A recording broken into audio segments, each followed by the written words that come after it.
Hi everyone, welcome back to the Football Uncensored podcast with me, Rob Kirton, and of course John Sitton.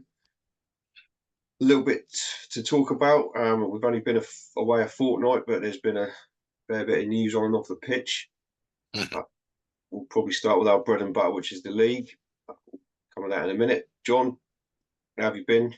All good, Rob. Yeah, not too bad. Yeah, a little bit of enforced layoff, but I'm back at it now. And yeah, I think it's been a cracking couple of weeks of football, like that I've had the pleasure of watching. League and Cup semi-finals, and then like Champions League in the week, and I think they all have repercussions, as it was explained yesterday post-match by City's manager Guardiola. Pep had a good chat with who was it? Who was on the touchline? I think Lampard, Alan Shearer, Frank Lampard, Gary Lineker. Who was the other one? Anyway, there was four of them on the touchline, and he had a good chat and brought everything into focus with regards to the fixture pile up. But yeah, it's been a good couple of weeks football. So I really and truly, I'm going to be honest, today is one of the best games of football I've seen for a long, long time. I've got to tell you, the Man U Coventry one. Unfortunately, I've been working a day, so I didn't get the pleasure of seeing that live. There was a couple of people had it on the radio, and you could hear the shouts and etc. Yeah. And but yeah, let's start. That's as good a place to start as any. And I've seen the result, and I know No, the it's up to outcome. you. It's up to you. Yeah. No, if you want to do, if Let's you want go. to do league football, there was 3 fixtures yesterday. You've had all the ones today, all interspersed with the 2 cup ties. So yeah, whatever you order your fancy, mate. No, Your no, call. we'll start with the cup, and you said it yourself there. Coventry United, one of the best games you've seen in ages. Yeah. Coventry desperately unlucky of what I have seen. Just quickly between finishing work and starting here this evening Okay. Yeah. is the VAR decision that ruled out their goal at the end of extra time, and bag paper. Yeah, I mean, it would have been pure theatre to come back from 3-0 down and win 4-3. I mean, you're talking a gnat's whisker, really. Even someone said, I think in the commentary, the co-commentary, yeah, why not give it to them? You know what I mean? But you've got the rules of the rules, and I suppose it is what it is. You know what I mean? It's funny how it was brought out without digressing too far away from things that we're going to maybe talk about. But everything's been brought out to favour right from the beginning, to favour the forwards, to favour teams on the front foot, forward play, and encourage goals, and come down on the side of goals, and yet it's being used in microscopic proportions to disallow goals. And it would have been probably the greatest story since last season when City won the treble. You know what I mean? It was phenomenal. If you get a chance to watch it, you've got to watch it. And there's a few things. First of all, I don't know if I'm right in saying, I most certainly said it on social media, on Twitter. I'm only on Twitter. I'm pretty sure I've said it on here. What an unbelievable job he's done at Coventry, Mark Robins. And I happen to believe that Coventry, I think Coventry supporters, the Coventry manager, and the Coventry players honestly think today that they were an absolute credit to their club and a credit to football. It was that good. Second half, it was that good. First half, not to spoil it too much for you, first 2 goals straight off the training ground. Third goal, bit of maybe sustained pressure, good build up. They kept it live. Fernandes hit a shot where that was probably the only thing where I could find fault, apart from maybe getting against Maguire for the second one and making it difficult for his, because it was too clean a header. But sticking with the Fernandes one, the people coming out with all this arms behind the back and turning sideways, never got within blocking distance, got his shot off, hit the geezer and actually ricocheted off his leg, but between his legs, and into the goal. That was that put United 3-0 up. Before that, you had a goal direct from a corner where the 9 lost him, who made up for it by scoring himself, but he lost him. And Maguire got a clean, unchallenged header, perfectly executed. where the ball come from down into the floor, which made me think about one of the Chelsea misses yesterday, which we'll come to, no doubt. That was probably off the training ground, in terms of rehearsing a set piece and hitting your probably one of your main assets in the air, which is Maguire. So perfectly executed.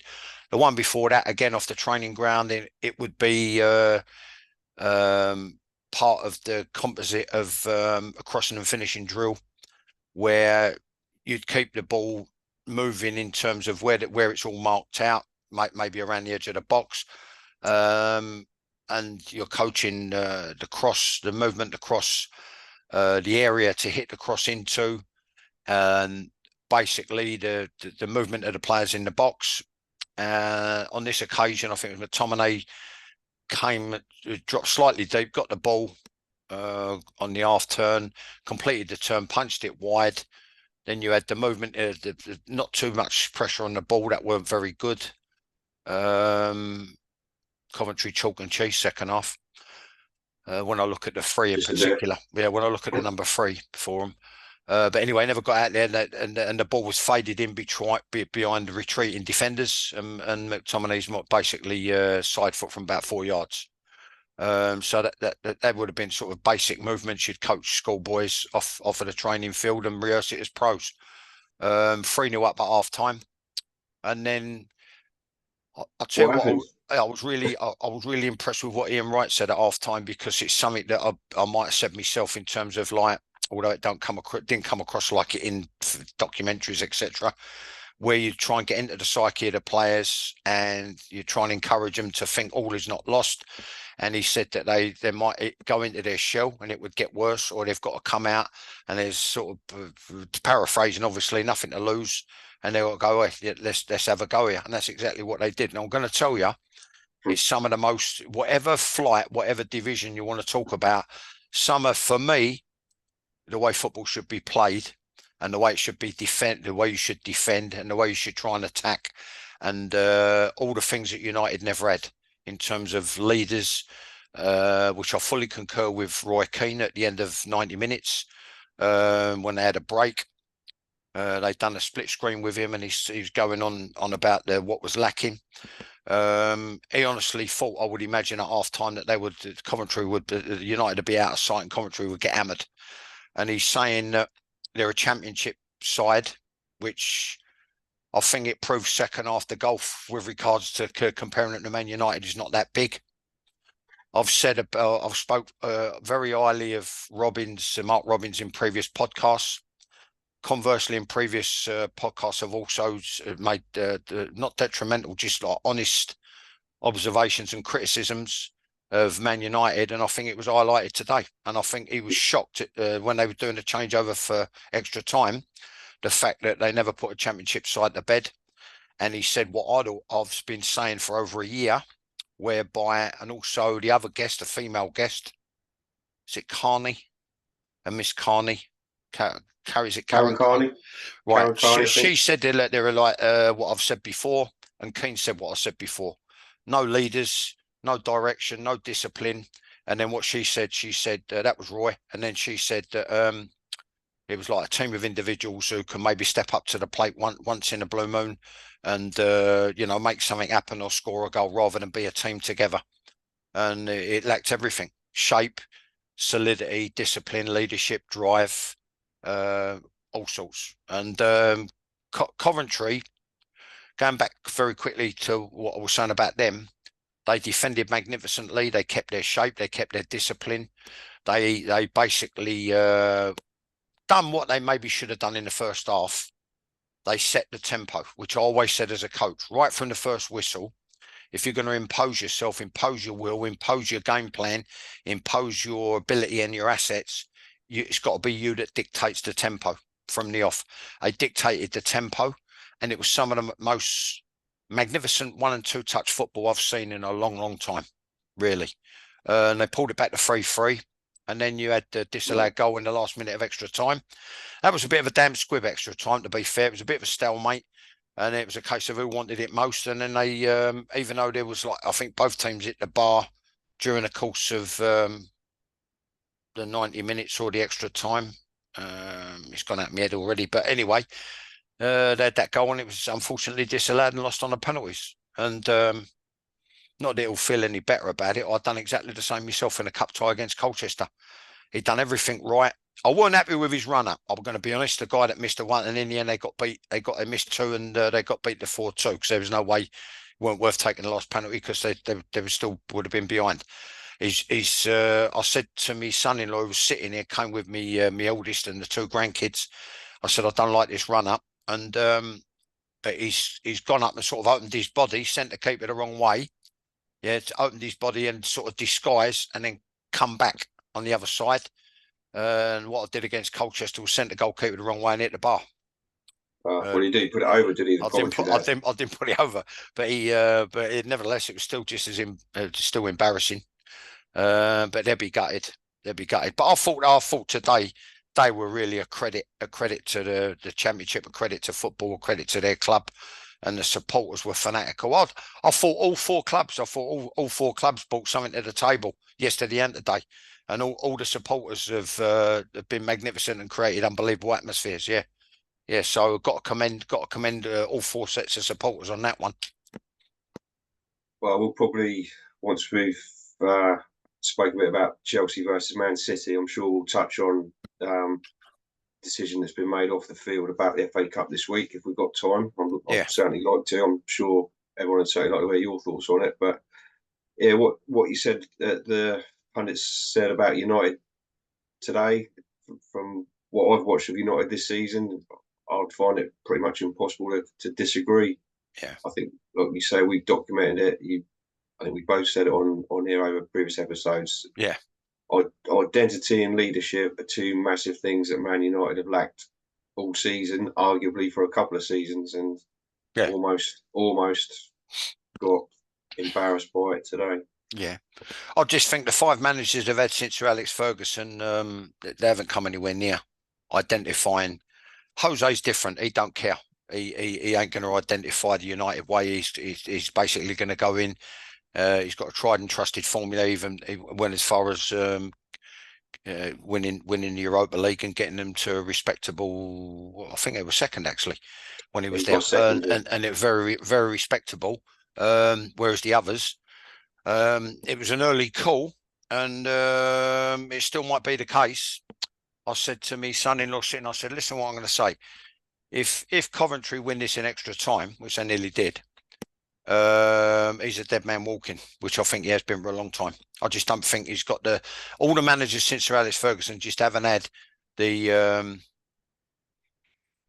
personality maybe to identify what United have been all about under him, before Sir Alex, under Sir Alex. See, what you've got to understand is it's like a doctrine in terms of like the way like the mentality of the players. And I think Roy Keane's probably made the mistake of thinking that there are people still about that were the same sort of thought process of him and his ex-teammates. They were relentless. They would have dispatched teams like that, but it probably would have gone on to be 4, 5 or 6. You've got to understand in terms of the players. Like I say, there's no leaders there. They're too quiet. I think Wan-Bissaka, he did all right when he first went there. He did really well at Palace, which got him the move. But I think the most probably could well be among, if not the most overpriced, overrated defender in Premier League history. The money they paid for him. Maguire should be doing more. Quick mental note I made when he did his celebration. I thought he was underwhelmed. Great goal. And then I think he realised, whoa, hold on, pull the reins back a little bit. And he looked out as if to say, well, why am I doing this for the likes of you? Because he's come under tremendous criticism from all sorts of areas. And yet he still plays his art out. Still fairly solid and reliable, but as I've said, can get exposed. The guy alongside him, there's obviously language barriers, which I've said. People think, they could go away thinking after the podcast, well, what's he on about? Inevitably, what I say and what I've said has come true or does inevitably come true, right?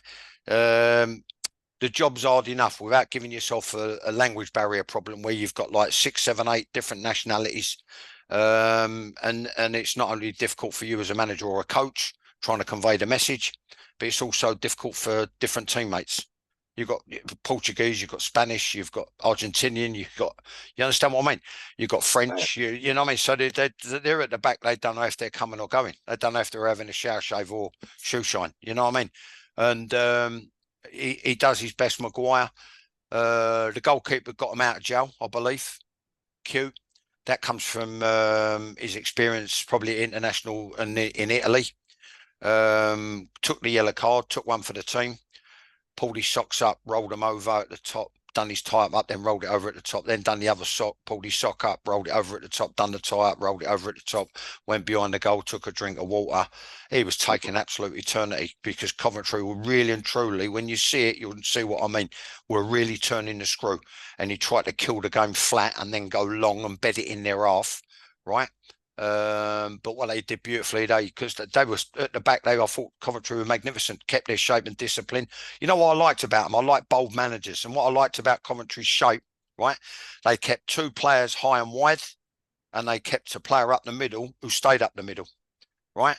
And they defended from the front. Don't get me wrong, they did retreat and try and help out to make a bigger barrier in midfield.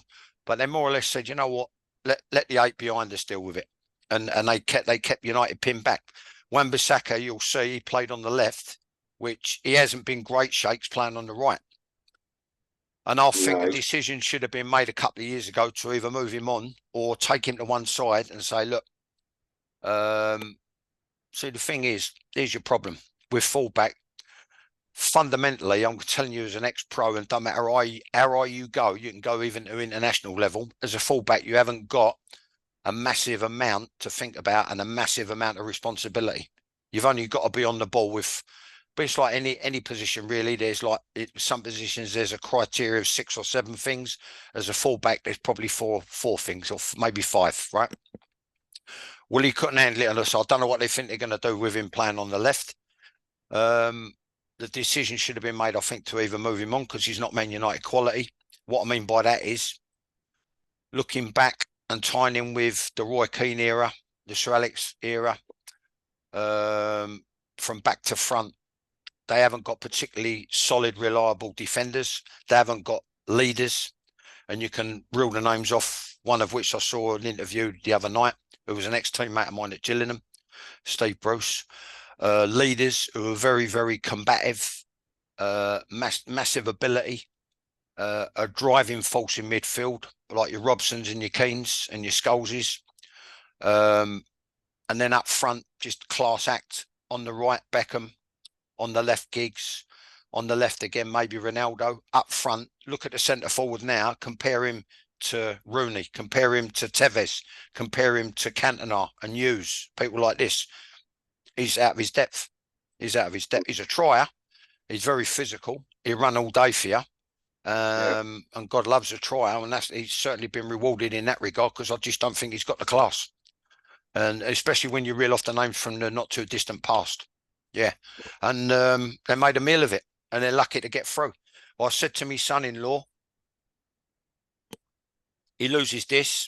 He's a dead man walking before. I guarantee he's gone. Right, but this is giving him a bit of a reprieve. But I do happen to think when they kept panning to the hierarchy, as in one who's bought major shares from the other who's sitting next to him, or the other one's family who's sitting next to him, the American, he's taking care supposedly of football operations. They've got to have a big look at this. I looked at it when Coventry pulled it back to 3-2. They panned the bench, the United bench. I'm pretty sure it might have been the 3-2. It might have been actually the equaliser. They looked bewildered and shocked. Right. You've got to be up on your feet when the first one goes in, scored by the 9.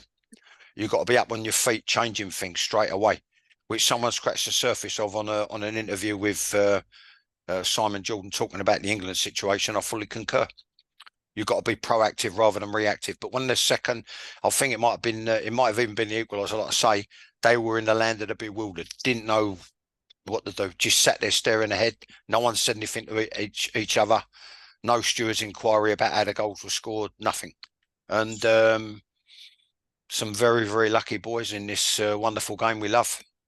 Yeah, but I'd say get there, they did by the skin of their teeth and they're through. And it's I going to be called a it on Manchester. Twitter. I called it on Twitter. I said a Mank derby. Yeah. But really and truly, I'd have been happy to be wrong the way Coventry played second half. Rob, you've got to see it. They're absolutely magnificent. Really I'll was. watch it. I will watch it later if I'm still awake. But yeah, Mank derby it is. We'll move on to City versus Chelsea. Just picking up a thread you said about the United centre forward Hoyland. He'll run all day, but he's out of his depth. I think from the very, very tiny bits I've seen from yesterday, the Chelsea centre forward probably cost them the game, didn't he? Amongst, or certainly played a big part in it. Yeah, listen, I'm not exaggerating. I was a Jackson, decent I'm talking about. I was a decent centre back who could convert headers, but I had a little flirtation with as a kid with being a centre forward, even at Chelsea, in an FA Youth Cup game against Crystal Palace. And I said today I could have finished both of them. The one where he's got through, he never got it out of his feet. If you don't get it out of your feet, you just got to get across the defender and take it around the keeper.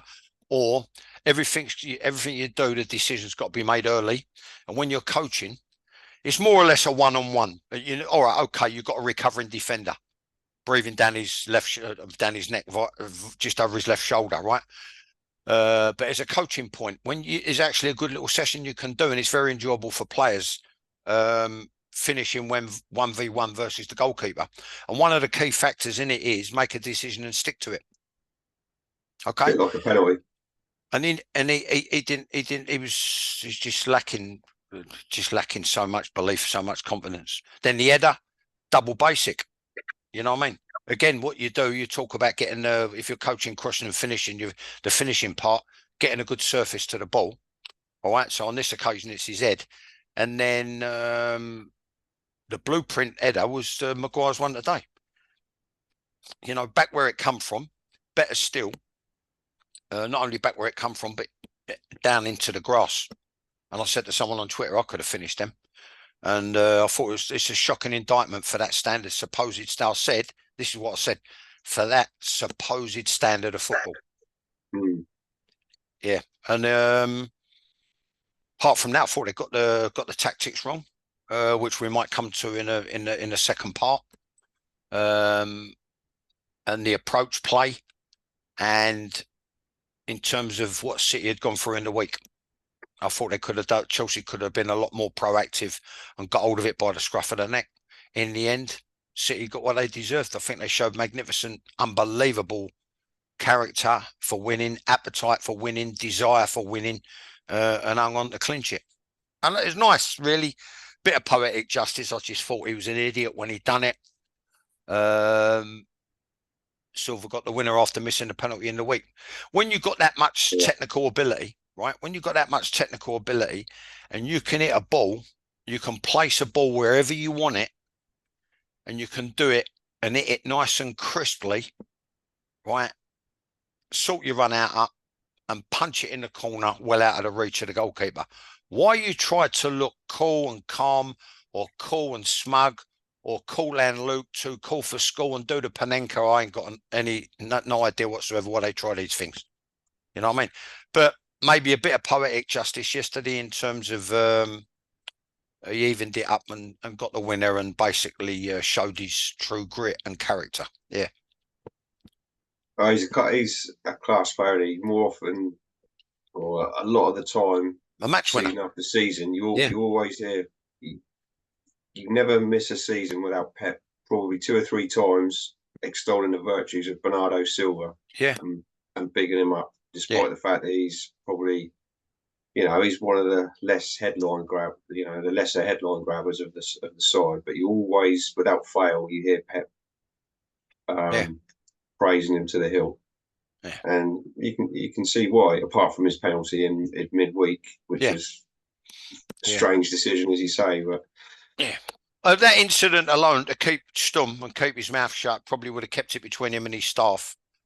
For that reason alone, he earns his money by controlling his anger and frustration. Because honestly and truly, I wouldn't even begin to understand why a player would do that, especially one of that massive technical ability. You can place a ball anywhere.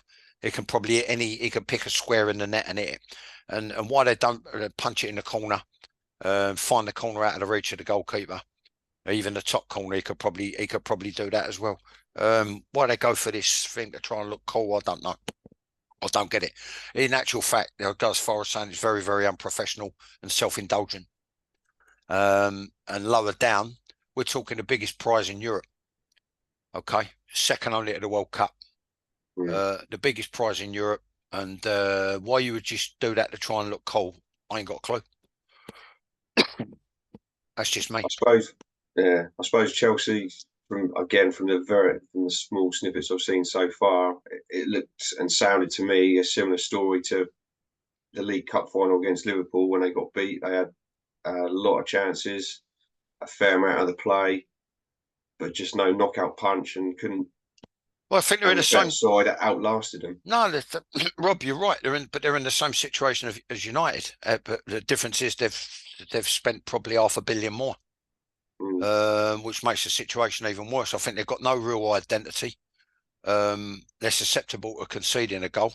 I don't think they approached it right in terms of tempo from the off to try.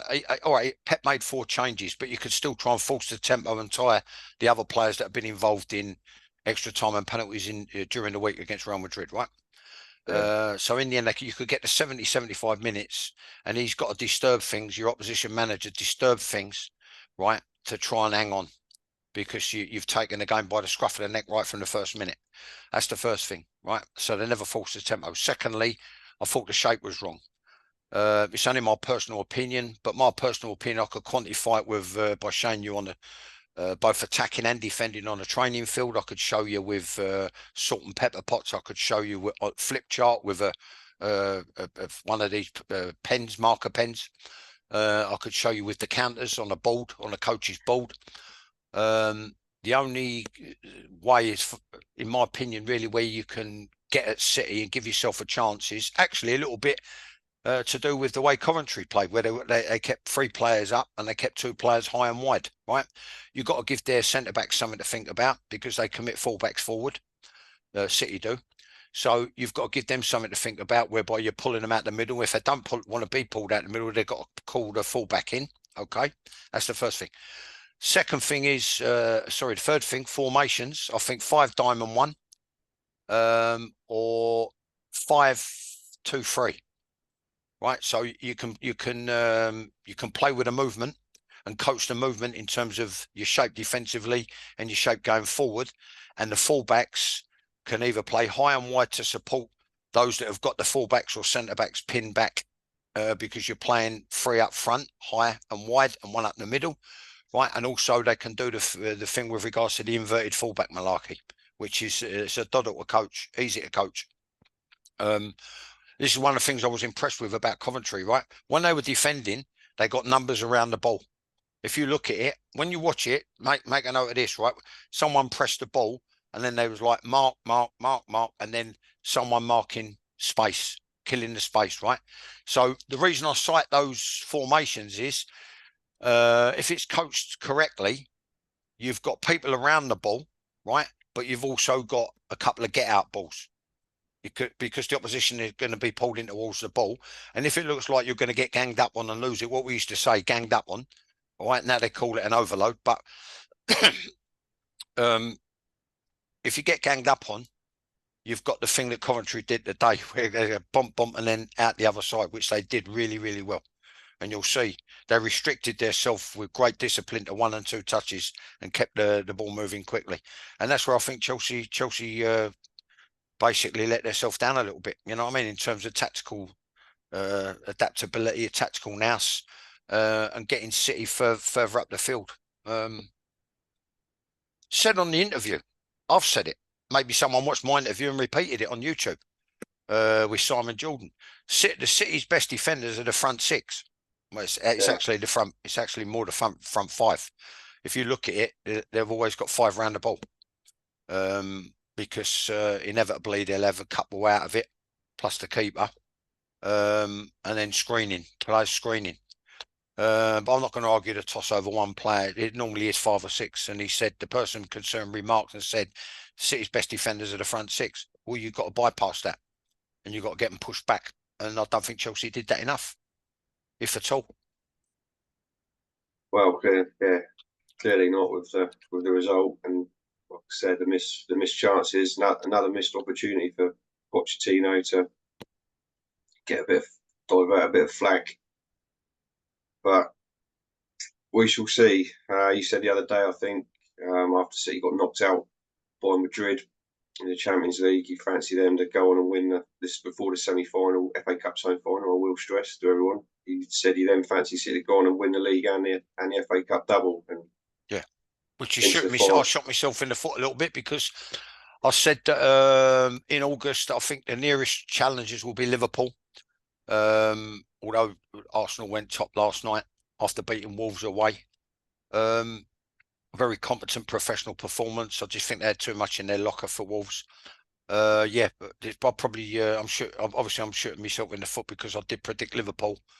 I've got a feeling they might have to just make do with the Carabao Cup. And Well, I think City at a time they've got that thing about them, that just belief and desire and togetherness that I've seen on the documentary, that I just think they go, you know what, okay. They went out of the one that they really wanted, but I think they could well go on to, if they win their, out of the three of them, they've got the easiest running. I'm going to say that, in my opinion, they've got the easiest running. I can't see City losing another league game. no, possibly You not. might be laughing in my face next week, but I don't know. I can't We'll see it. see. Yeah, we'll see. And then I just think that'll get them over the line. Whereas there's some big games the other two have got. We're gonna have to wrap this one up. It's absolutely flown by this episode. We'll try and get another one in, but I will say in your defence, Sean, just to clarify, you said Liverpool would be City's nearest challengers, but you thought City would win the league. I'm slightly paraphrasing. That's what you said. And at the All right. moment, Okay. you're not wrong. Yeah. But Maybe it's an age right, thing. maybe, maybe I'm not exactly young Yeah, either. I was But too. I said to right, my missus when I forget something, she said, "Look, sir," and I go, "Yeah, that's my." I was too good in the air. I uh, headed too many right, balls. everyone. See you in the next episode. Hopefully, tune back in. Cheers, Rob. Thanks, everyone. See you in part two.